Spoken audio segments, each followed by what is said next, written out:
Like any football game, it comes down to a matter of 4 or 5 plays that really will define the game. And the tricky part about the game is you don't know when those 4 or 5 plays are. They're pretty apparent afterwards. And we didn't make those 4 or 5 plays. They did. We definitely came out of the gate slow defensively in the first half. Giving up that many rushing yards and that many total yards and not forcing a punt. It was disappointing because we weren't able to create some field position for our offense.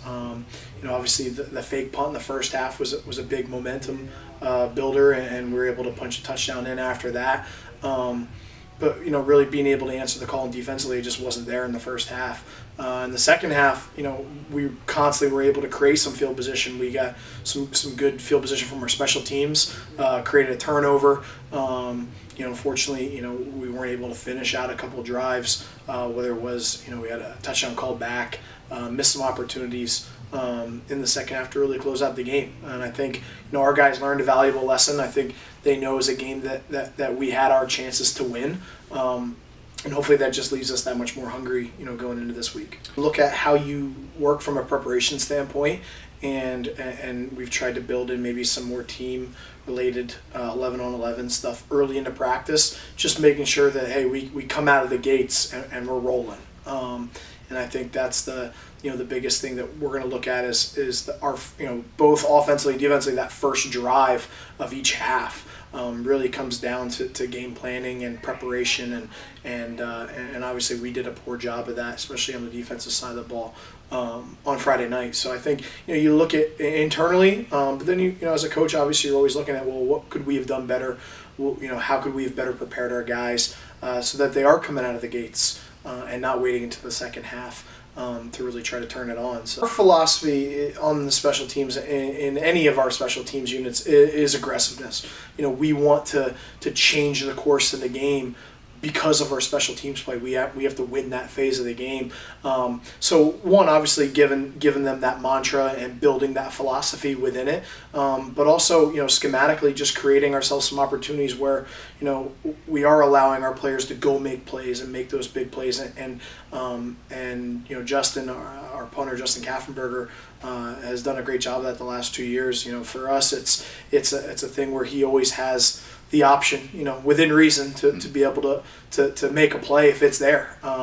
So schematically that it just allows for it, and then it comes down to our guys executing, and they did a great job there. Yeah, obviously the graduation of Steven Griswold was a big loss for us as a program, as the all-time leading scorer in program. Obviously he went out with a bang last year, and we knew obviously in last year's recruiting class that we needed to address this, and that was Matt came to our recruiting camp last summer, so we've been on him from the very beginning, and we told him, you're going to have a chance to come in here and compete from day one to be our starting kicker, and he's really just taken it and run with it.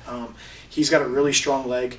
He's a very consistent guy, and from a mentality standpoint, he's a football player. He's not a kicker. He's not a soccer player. He's a football player. He played linebacker and wide receiver in high school as well. So from that mentality, the moment is never too big for him.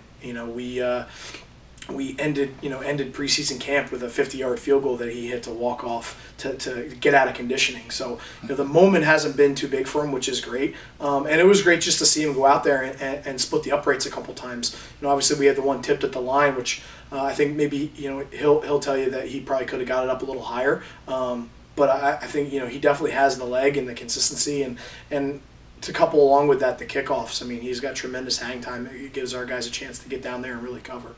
He's one of the toughest guys I think we have on our football team. He's again just a really consistent, explosive player. He doesn't say a whole lot, but his actions speak very loudly, and I think the guys respect him because of that. And he can be a difference maker. He's tough to bring down. He's tough to find back there.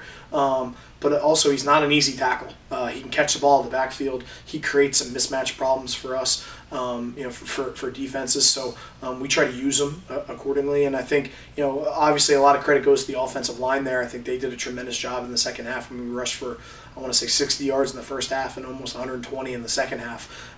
So a lot of credit goes to them, and also Dylan Brown. a guy that got some carries, did a really good job. So I think the more guys that we have contributing from that position group, the more we can keep them fresh and keep them going throughout the course of a game and a season.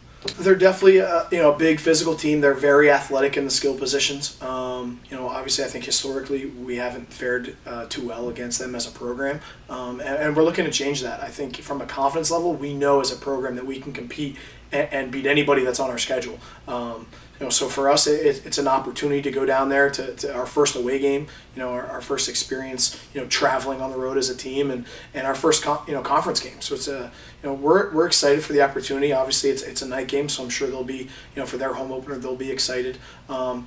Playing a team like Bloomsburg definitely prepares you from a physical standpoint. They're going to challenge us in some different ways than I think Bloomsburg will. Obviously, Southern will look to run the ball, but they're very gifted at the skill position. So they're much more balanced, I would say, than what we faced this past week. So we have to be prepared for both. We're definitely expecting a really hard-fought game down there. Obviously, he started all last year and had a very productive first year for them, and I'm sure they're excited to have him back. They have one of the best wide receivers in the conference out on the perimeter, and those two are definitely guys that you need to focus on in the game plan in terms of how they're going to try to attack you and what you need to try to take away from their offense. So just trying to create some more exotic looks in the secondary and how to attack protections to try to create some mismatches in favor on our end, but also try to apply some pressure to create some bad decisions. So they're definitely an experienced team, especially at the skill position,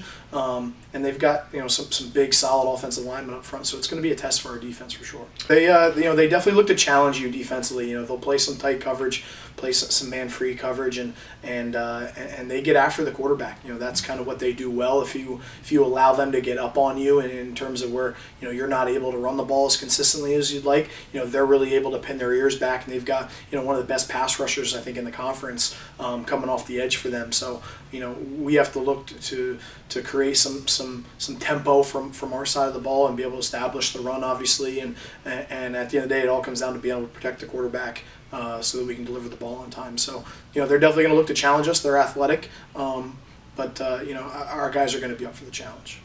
Defensively, stopping the run early and consistently, and then obviously it comes down to third down.